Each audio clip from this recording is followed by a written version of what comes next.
My name is Adrian. I am 19 years old. I live in a small town near the forest. My life was simple and quiet.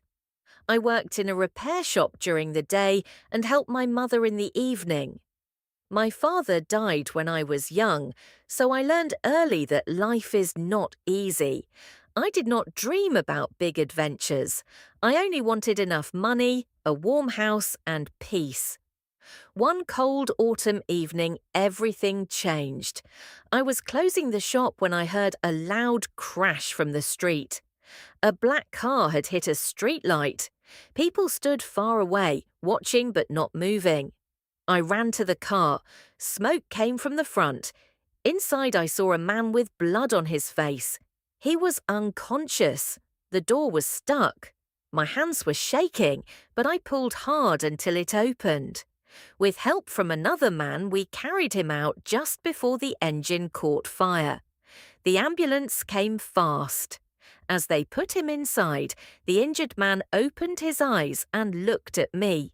He grabbed my jacket and whispered, "Blue locker, key inside pocket."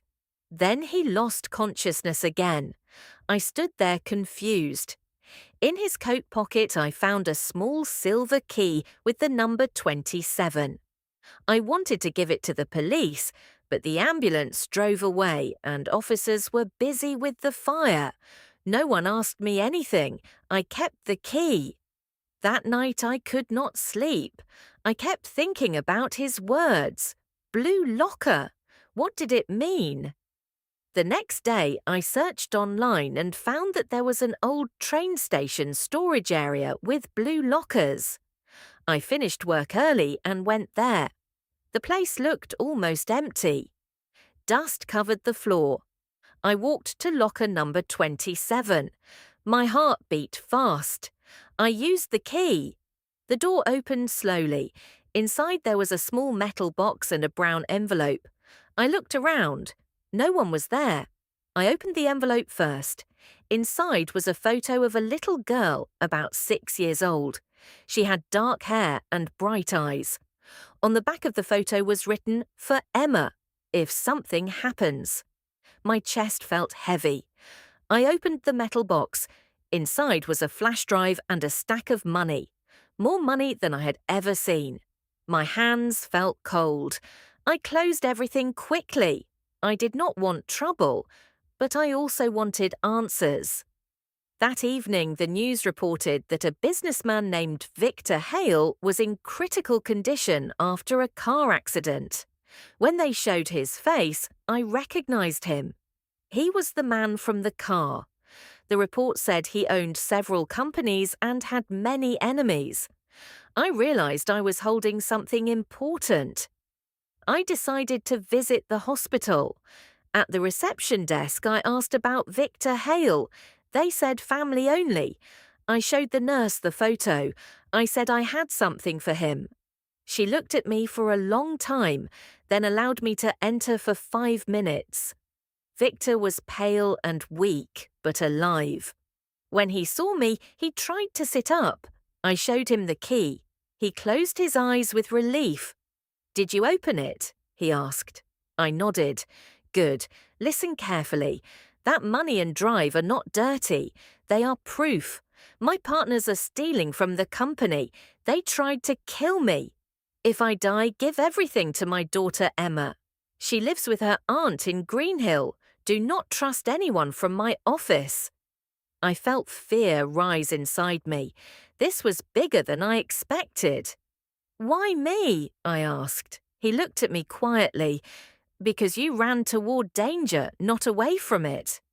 Before I could answer, a nurse told me to leave.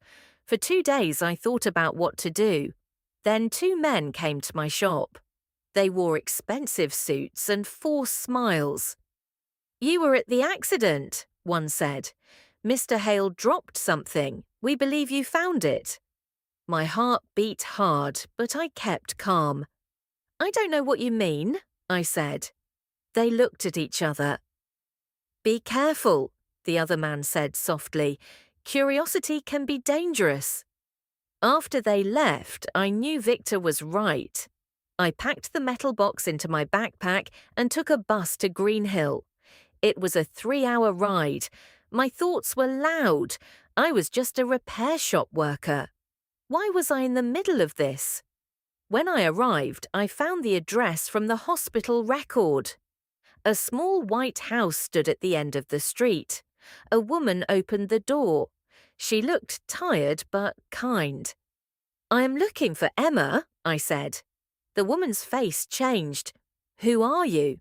I showed her the photo. "Your brother sent this." She stepped back and let me in. Emma was drawing at the kitchen table. She looked exactly like the girl in the picture. When I gave her aunt the envelope and box, she began to cry. I explained everything quickly. She listened in silence. Then she said, "Victor knew they would come after him. He was collecting proof for months." She opened the flash drive on her laptop. Inside were documents, bank transfers, recordings of meetings, enough to destroy powerful people.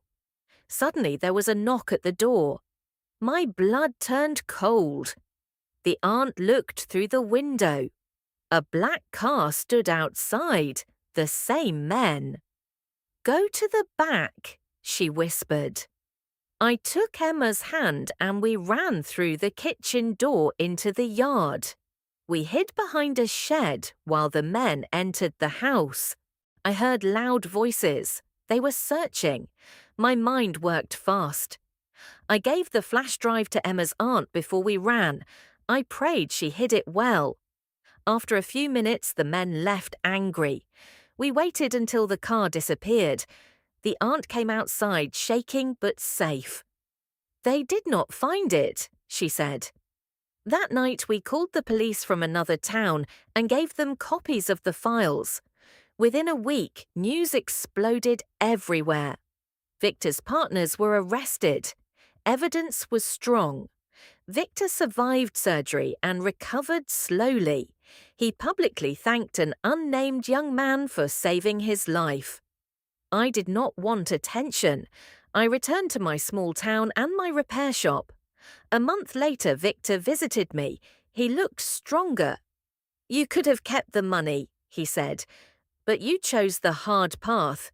He offered to pay for my education. I refused at first, but he insisted. "Courage should not stay small," he said. I thought about my quiet life. I thought about the moment I ran toward the burning car. I realized something important.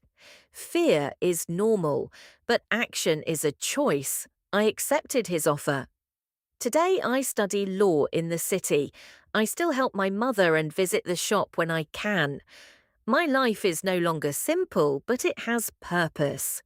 Sometimes one brave decision can open a door you never knew existed. I wasn't just a repair shop worker, but that night I chose to move forward instead of stepping back. And that choice changed everything.